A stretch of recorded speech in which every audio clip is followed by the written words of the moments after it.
Stan Rubin. You all probably know me. I have the honor of being currently chair of the Townsend Arts Commission. Before I say anything further, a very quick personal note of thanks and gratitude to many of you in this room, certainly to Mayor Dave King, to my Arts Commission, and many friends in the room who has understood why this had to be rescheduled from its original date. So I'm glad. It was nicer weather, isn't it? Yeah. It would have been. And we even got all the publicity out again, so thank you for being here. This is a wonderful annual event in a town full of arts and volunteers for many things.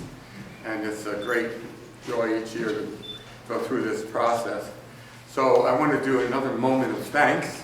My wonderful colleagues on the Arts Commission, unfortunately and unusually, we're a little shorthanded today. Everybody pitches in. We're all volunteers in spite of the $100,000 salaries. No,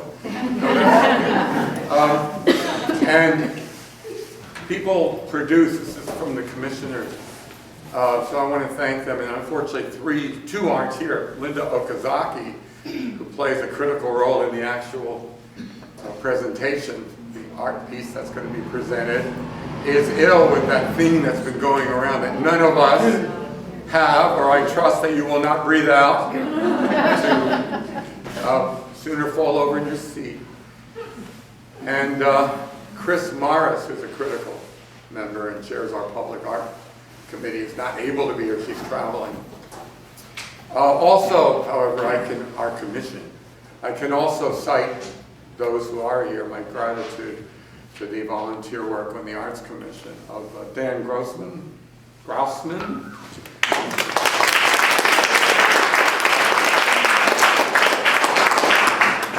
and Dominica Lord Wood. Where are you, Dominica? Over here.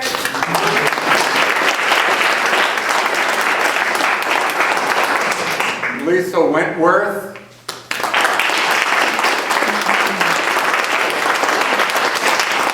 And who baked that cake. The cake will be cut by the winners at the end. And you mean we have to cut it? No. The woman who chaired the, who coordinated this event, served as coordinator of this event, needs special recognition. She was working here alone when I showed up, and I was thinking last year we had a few more people because people were all capable of being here. So I want to congratulate Lorene Martin for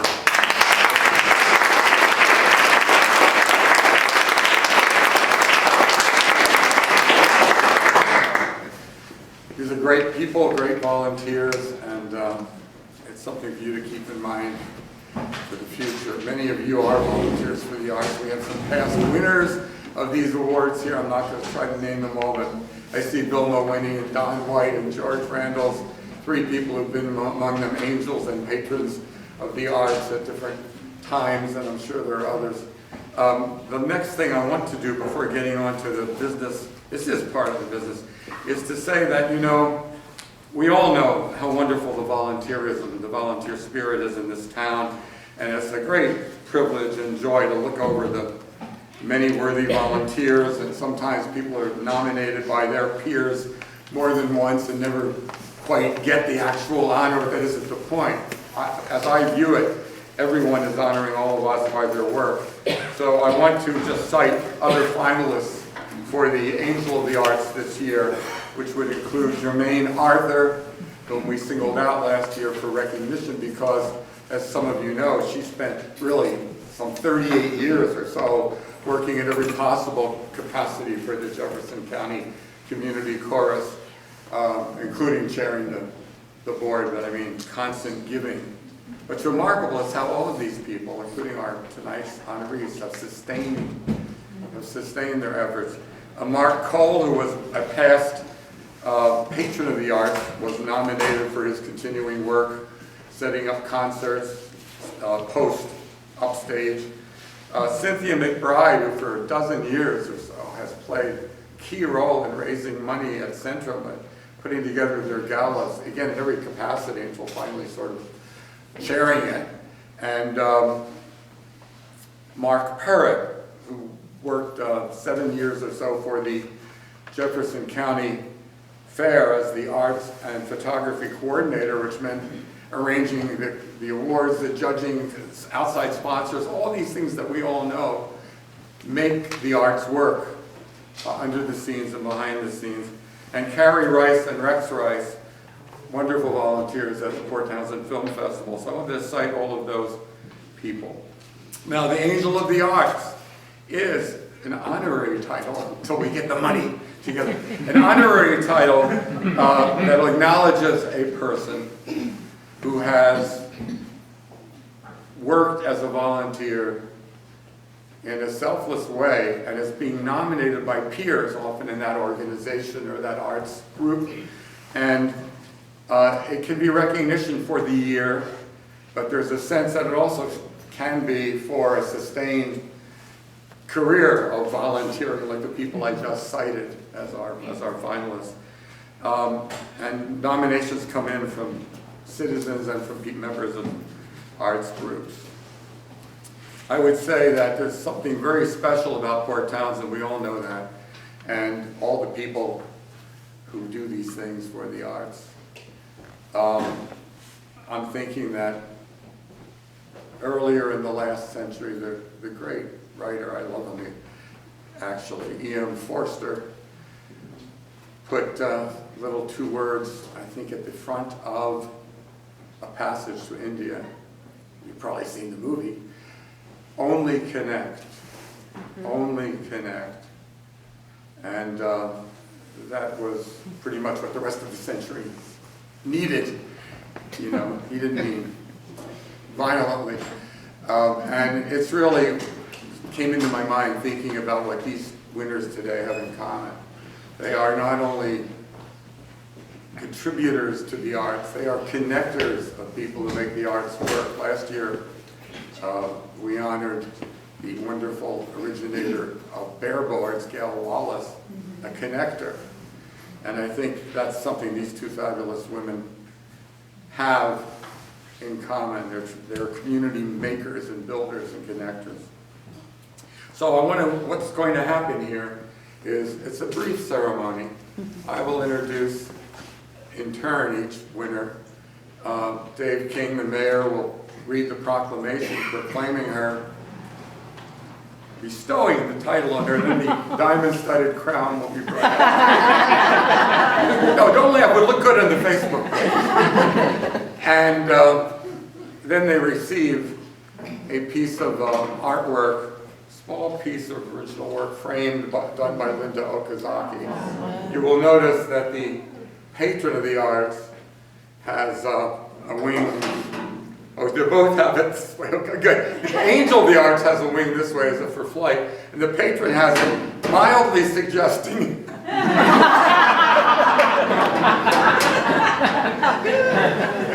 So I'd like to, and then after my brief introduction, we invite each of the winners, the awardees, to speak briefly. If you'd like to say something about your vision of what you're doing in the community or anything else, okay? All right.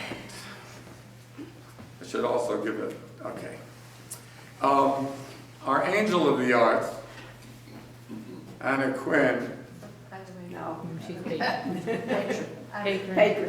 I'm sorry, I mixed them up. But I am working from memory, and that's about 95% so far. We look alike.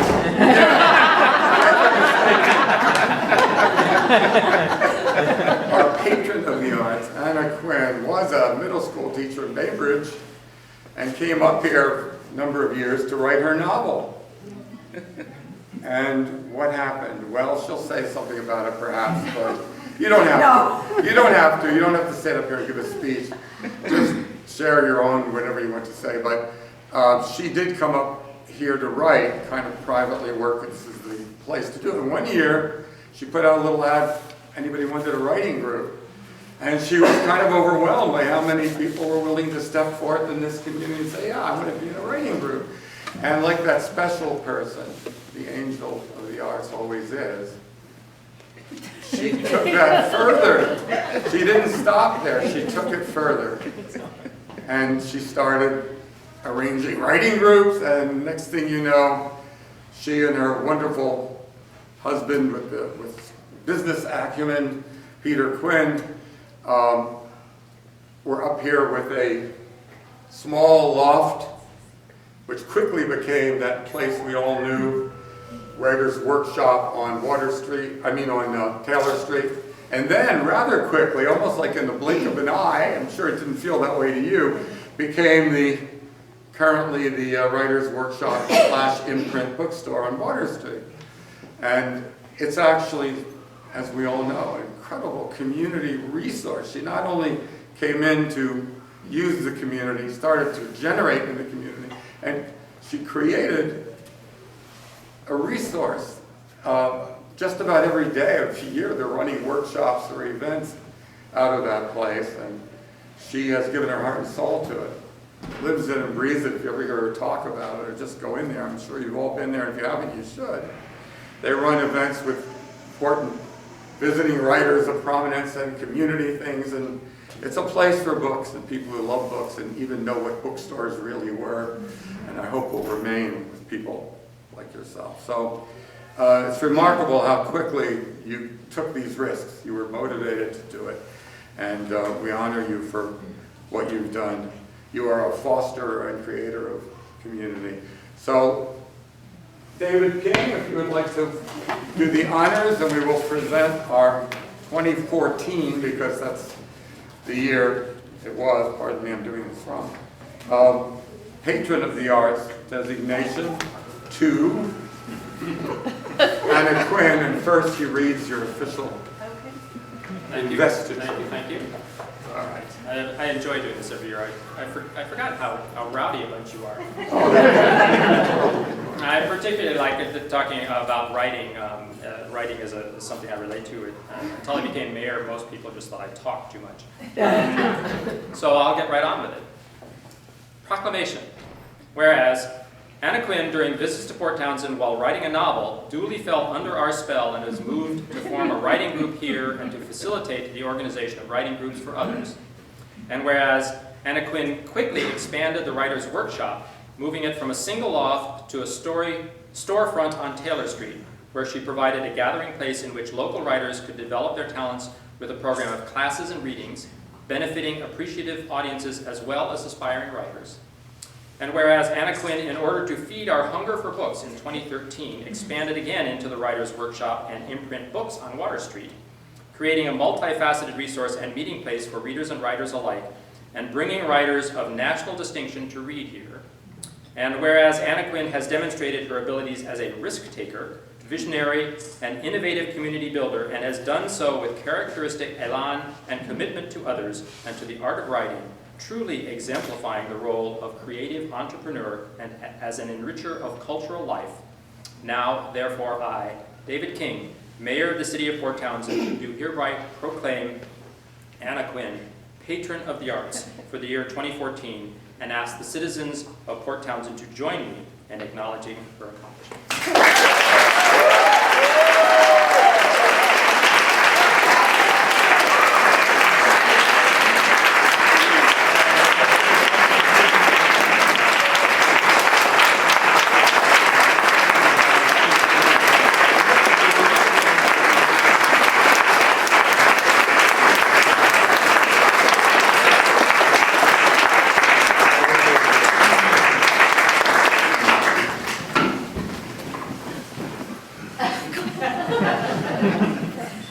Thank you. I had to make little bullet points as I get really nervous in front of people. I'm so thankful to Stan Rubin for everything that he does for the Arts Commission and the town, and bringing all of us together here in the Arts Commission and Maureen. It's such an amazing group, and my only wish is that Judith Kitchen was here, and I've been thinking a lot about her because it was almost this exact same time last year I was at an event with Judith, and I was sitting next to her at Northwind, and I was telling her that the Hartmans, the previous owners of the bookstore, had approached Peter and I and said they were going to retire and would we be interested in taking it over, and I was telling Judith that I was just it was a really nerve-wracking decision for us, because who starts a bookstore in 2014? And it wasn't looking great. And Judith took both my hands, and she looked me straight in the eyes, and she said, "Do it." She said, "Do it. We have your back. This is the best town ever to have a bookstore. Do it, and it'll be fantastic." And she was so right. And really, we are just stunned with how much support we get and how many people still read real books.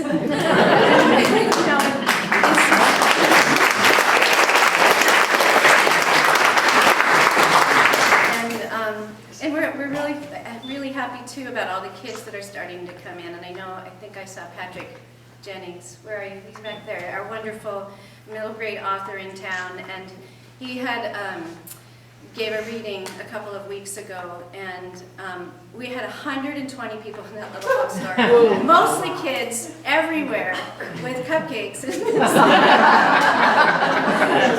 it was really wonderful, and Peter gave each of them a little card so for every 10 books they can get a free book. And I tell you, this last 2 weeks, it's been kids streaming out. They have their little card, and they're getting their little stamp, and we're just so grateful to all of you for your support. And I can't think of a better person to share this with than with Marcia. When Stan told me that Marcia was the angel, I was like, yeah, I love Marcia so much, and she is one of the most genuine people I know, and she's connected artists for decades. From Berkeley, all across the country. She has done amazing things for artists, and she has been another encourager of us. And I remember the first time when we had our first shop above the bead store. It was a 10 by 10 place with a table in the middle. We said, "Please come right with us."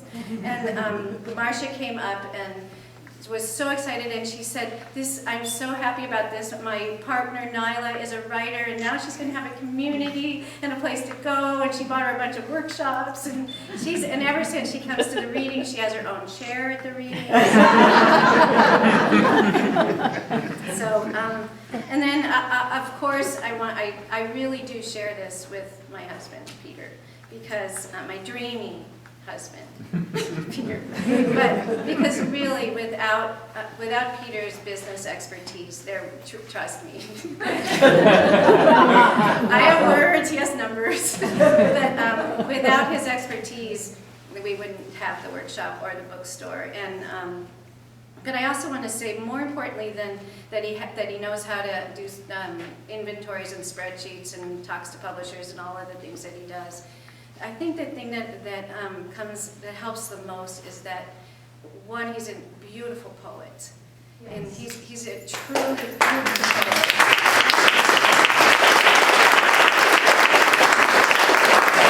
And he has a poet's heart, and we both believe so strongly in creating and holding places in our town, in our community, where people can come and express their imagination. And it's important to us to have as many places like that as possible, because the more we have, the healthier our town is, and the more beautiful our town is inside and out. And Peter really believes that, and he's fine with being a near prophet. But he has that heart, and I love you and thank you.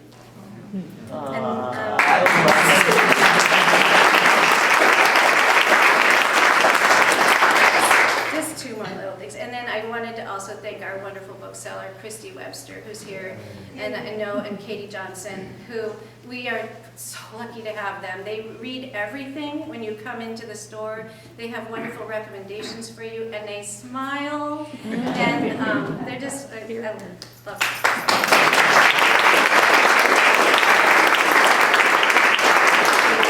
And then, so finally, I just wanted to thank my grandfather, Jack Rourke, who really taught me about story as an art and words as art. And my mother was born in Ireland, and so I spent a lot of time there with my grandparents, and we would do the traditional thing after Mass and go to the pub for the storytelling sessions and the music sessions. And my grandfather, where we lived in Swinford, was really in charge of that. And he was a master storyteller. And he would start the session, and then he would pass the story to another person, and then there'd be music. But every time before he started, he would come up to me, and I'd usually be on a stool with my orangeade. And he would always say to me, listen closely. Listen very closely to the stories that people tell, because that's how you find out what's important to them and what matters. And that's how you find out who they were and who they are and who they're becoming. And some of these stories will be hundreds of years old and thousands of years old. Some they'll just make up on the spot, which really is probably mostly what happened. But he would always just say, listen very closely. And I know that that when I was that young, I'm sure I didn't get really any of what he was talking about till just recently. But what I was struck with mostly is the audience. And I thought it was just magical that people could tell stories, and by the words they chose and the stories they chose, that the audience might weep, or they might laugh, or they might raise a fist in anger, or they would cheer, or they would hold on to each other. And I just thought that was the most fascinating thing, and I really wanted to be part of that whole circle of art with the artist and the receiver and the whole that it made. So here's to him, and all of you, I love you all.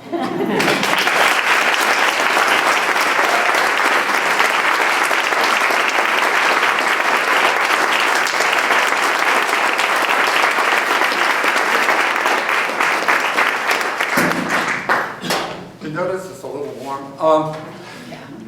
Thank you. That was lovely from the heart. That's kind of how I'm doing this. I'm not reading it. So I did blow the title for a moment. And in doing that, I left out something which I feel like saying now, which is what the patron of the arts is.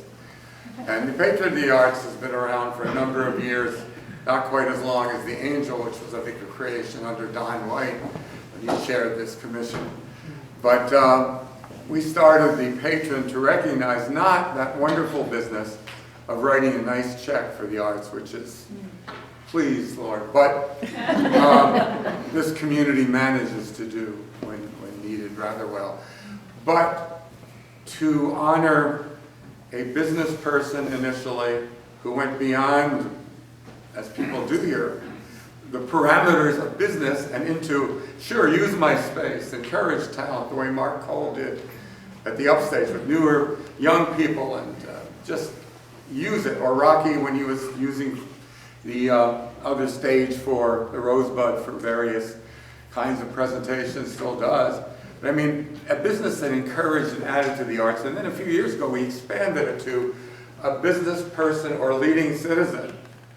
Again, not recognition necessarily for a financial contribution that one always looks for if you're running the arts, but the people who go, who make it happen, who volunteer, who help. So that was patron, and we couldn't have a better one.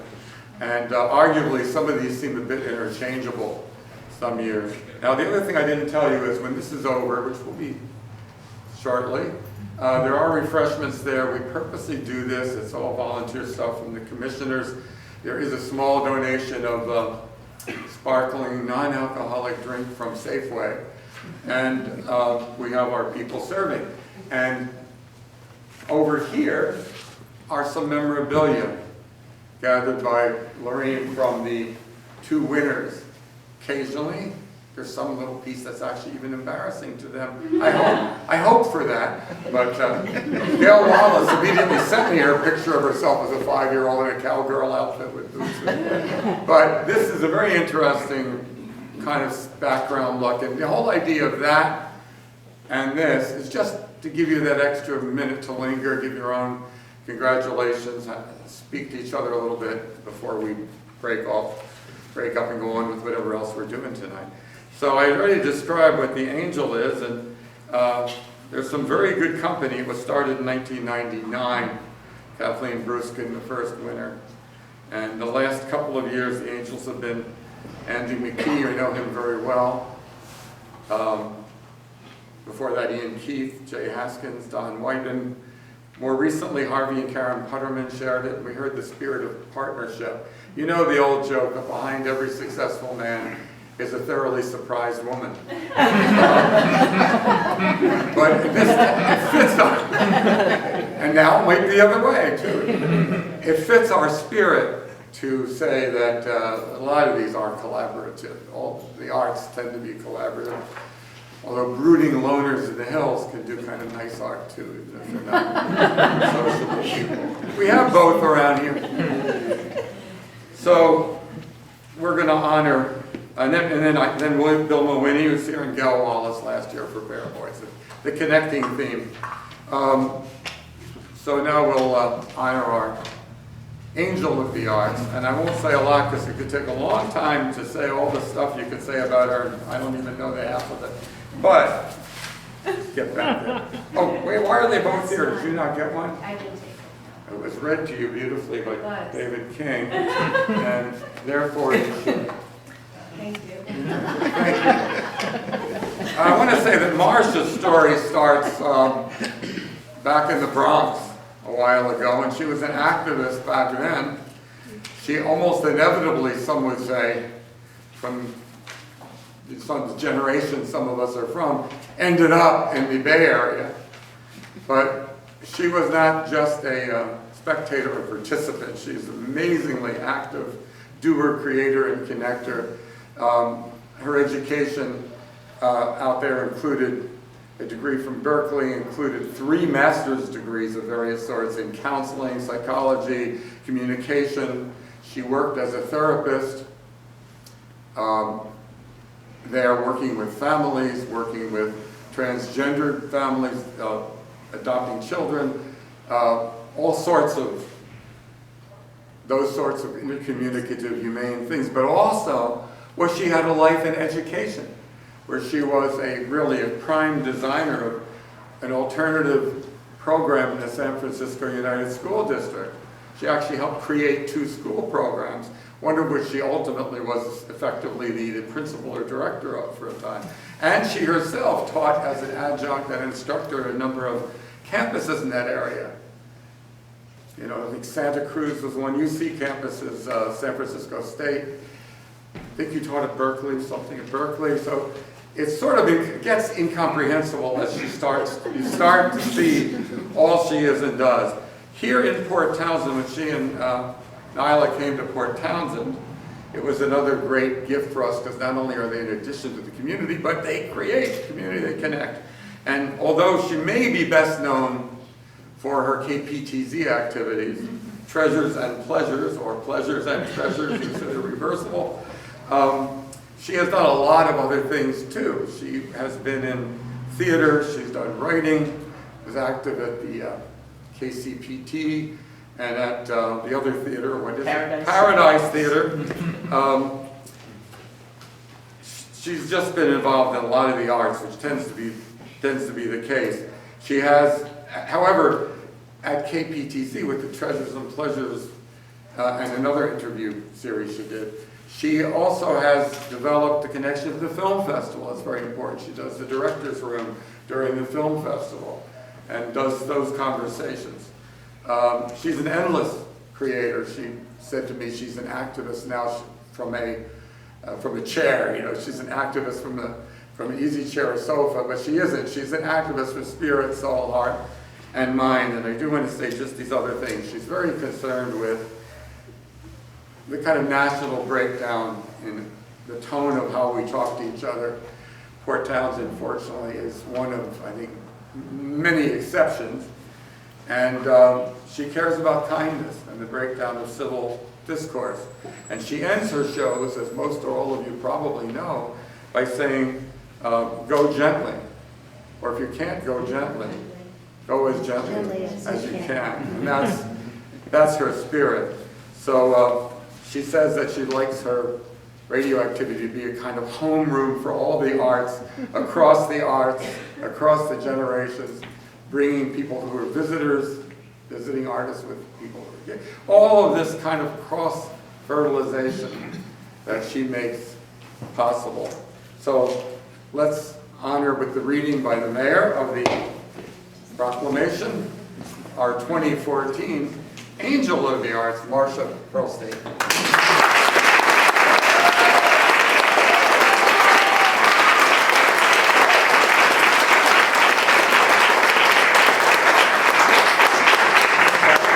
I know it's quite uncomfortably warm in here, and I've been in this place at least as often when it's uncomfortably cold in here, so kind of in defense of the city, I just want to say on average we get exactly right.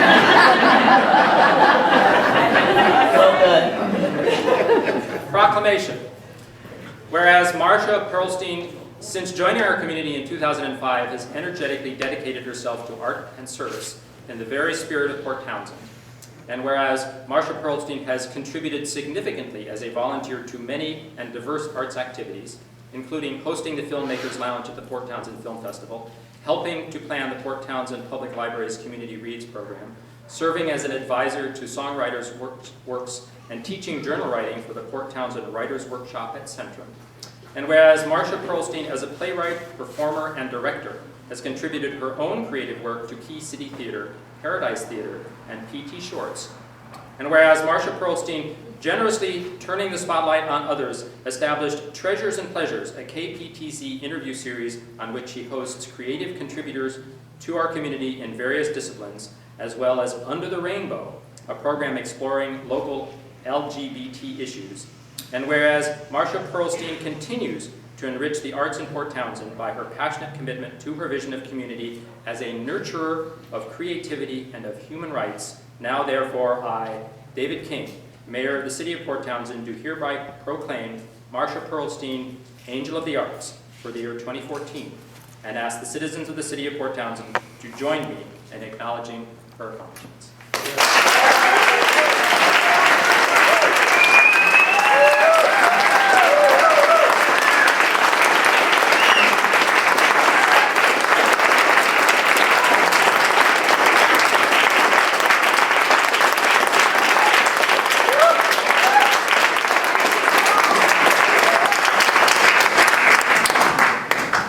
I'd like to thank the Port Townsend Arts Commission for this truly special and quite unexpected honor, rendering me momentarily and uncharacteristically speechless when I first heard. Special thanks to Stan Rubin and Maureen Martin and the rest of the gang at the Arts Commission. I'd like to thank all of you for coming out tonight to help celebrate this milestone for both Anna and me. And as Anna said, and I share, I could not share the stage with a more appropriate and more beloved person who I love and have learned so much from. We delight in both being honorees. I'm going to need all your help with my portion of accepting this award, because I'm a community person, so I'd like to ask you to be my chorus, and when I give the signal, please say, Port Townsend rocks. Let's try it. Port Townsend rocks. So, tops on my thank you list is my main squeeze for the last 30 years, Nyla Dart, who nurtures, encourages, and occasionally and appropriately reins me in. We both feel so welcome in this community, just as we are, no small feat in a rural area. There is no question about our inclusion in this town because Port Townsend rocks! Now, dear friends, we need a little, as they say in the theater, willing suspension of disbelief, because I want to acknowledge people who couldn't be here again but arrived on November 7th for this rescheduled event. First and foremost, my sister Sherry Pearlstein and significant other-in-law, Mark Tilley of Connecticut. My chosen sisters from Berkeley, representing my three families, Hillary Goldstein, Karen McClellan, and Jeremy Gordon, and godson, now grown and working for the governor, Jamie Rossman, and my goddaughter-in-law, his wife, Jane Rossman. They are all here spiritually. Why? Because Port Townsend rocks! A special nod to Patty Cogan and Larry Stein, Nyla's and my chosen family here in Port Townsend. Who would have thunk it? More family. Because Port Townsend rocks! Who knew I'd acquire another sister and bro? I am fortunate enough to truly call them family. Daniel and Diane Whitaker, Joss and Gail Lucas, Joss Dorn and Gail Lucas, also extended family. And best of all, they're all here physically present because Townsend rocks. Also here spiritually but not physically, the late Judith Kitchen, who died with her boots on, writing even on the last day of her life, and nurturing and encouraging young writers in our town and around the country. She is truly sorely missed. And alive but not here tonight, last year's angel, Gail Wallace. She's off tending her aging father this year as well as last. But I figure if 2 years in a row she's not present, she can get mentioned the second year. And our town understands they are all palpably here because Townsend rocks. So now, if you'll indulge me in a brief sharing of my journey and the unanticipated direction I've taken since coming to Port Townsend, you'll really understand how much Townsend rocks. We arrived in 2005 following my life-threatening, then experimental surgery. I still run into doctors in Berkeley who give me a shake of the head, wondering, is that really me still alive? So we arrived with the plan to spend lots of quiet time in our country home, healing, reading, watching films, a serene final chapter. Well, you all know the adage, you make plans and God laughs. A small aside, by the way, God is not a woman. You know why? She wouldn't mess it up this badly. But God is having full throttle belly laughs because I'm still popping along doing things. The best way to describe my forays out of bed and into town is that I was seduced by an entire town because Townsend rocks. For every day I come in, I spend several recovering, but it is so worth it because Townsend rocks. So much so that I can tell you all a secret. I've been brought out of my last closet. I'm deep down, under it all, a closet introvert. I just can't hide anymore. I have truly had the honor of volunteering with so many of you for such joyful and worthy causes. KPTZ, we're a ragtag bunch of individualists, which results in creative and truly eclectic programming. We all enjoy each other and have each other's backs. Imprint books and the Writer's Workshop with a homey atmosphere which helps folks access their inner selves in a sharing and learning community where feedback is gentle and encouraging.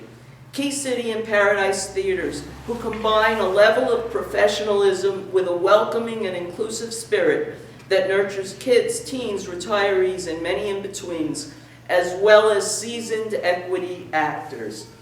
Our library, with activities and authors and a community read unparalleled anywhere.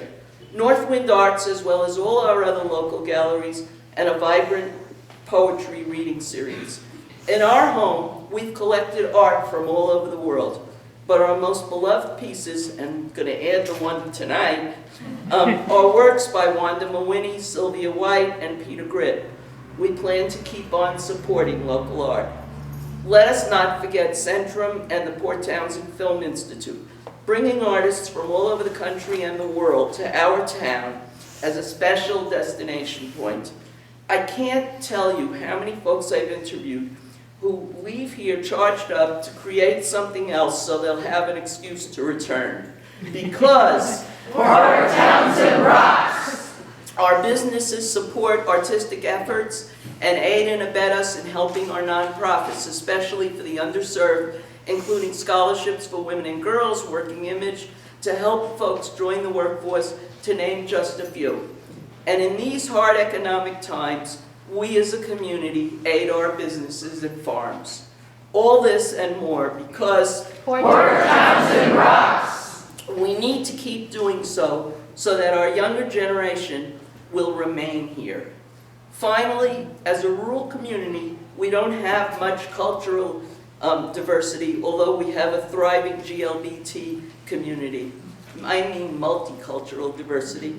Well, but we do have a thriving GLBT community welcomingly embedded in the larger town. We also have terrific longitudinal diversity, where our younger citizens join with our older ones in producing events and fundraisers in art and creativity. We gray hairs bring some wisdom, coupled with fresh energy and points of view of our younger counterparts. Our own PT Rising, joining with the Eve Ensler 1 Billion Rising movement each Valentine's Day, has been given a fresh infusion of energy when Annalisa Borelli and Allison Day introduced movement and expanded activities to the mix, adding events each year. Excuse me, I'm going to catch my breath. Though the subject is quite serious, they embody the nuanced notion that by gathering together to face the demon of abuse, we can joyfully feel our collective strength and make a dent in the scourge of abuse. This year they have organized 3 days of events featuring on February 13th and 15th at Wheeler Auditorium a memory, a monologue, a rant, and a prayer, Eve Ensler's follow-up effort, succeeding vagina monologues. Heather Dudley Nolette, our famous bridge between the business and arts communities, is directing. Dove House is the recipient of the ticket sales. You can get your tickets online or at Dove House. 2 more things. I stand on the shoulders of the many mentors who have influenced me over the years. Most particularly, Treasures and Pleasures stems from both Irv Polster's book, Everybody's Life is Worth a Novel, and ensconced in his habit of thoughtful listening and conversation, and the late Mama O'Shea of KPFA in Berkeley, who was a kick-ass broad, fervently discussing social justice issues in a nuanced and kind fashion. She ended her shows, "Go kindly. If you can't go kindly, go as kindly as you can." Thus, us, perhaps overly politically correct folks, learned to hear where others were coming from. We learned it was okay to disagree, but not be disagreeable. I am, as Stan pointed out, deeply concerned about the breakdown of civil discourse when it occurs in our town or the Senate and Congress or anywhere in between. Hence, my borrowed version for ending my radio show. We must leave no stone unturned in focusing on process as well as goals. In my grandmother's words, everyone is Eich and a mama's kinder, meaning each of us is a mother's child. So if we talk nicely to each other, we will realize that. Thank you all for coming to help celebrate this day. My gratitude is boundless. I accept this honor as a representative of all the volunteers in our town who fuel our collective joy and efforts. One more breath, and then I'm done. Thank you from the bottom of my heart for holding an odd duck like me in the welcoming arms of our really unusual community. So please, go gently. If you can't go gently, go as gently as you can.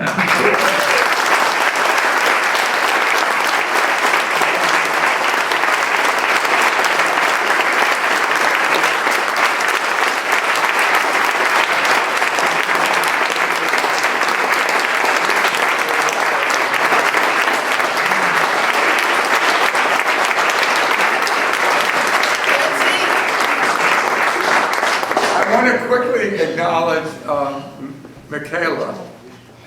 I forgot your last name. Hemsley. What is it? Hemsley. Hemsley, Michaela Hemsley, who's a very talented student at the Jefferson Community School who's doing this videography tonight.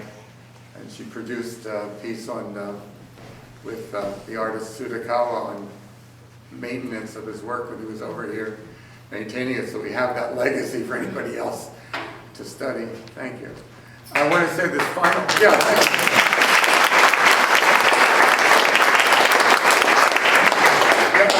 we're happy that our little bit of good that we do at the commission intentionally goes to young artists as much as possible, as well as seniors and everything in between. And encouraging younger artists is something all older artists are for. That's how it is. Somebody has to keep this stuff going. I'm not going to be windy right now. I'm just going to encourage you to join us for some snacks, days at the memorabilia, carefully gathered on both our honorees. There's terrific women tonight. And finally, I just want to say this. We all know, and we've heard beautifully from Marcia, what a splendid town this is. She named many of the institutions, and there are others that make it work. We all know that. But isn't it nice, and I want to thank you for being part of this, that once a year anyway, we kind of name names. I mean, it's a good thing. It's another form of communication. So, to all of you who later...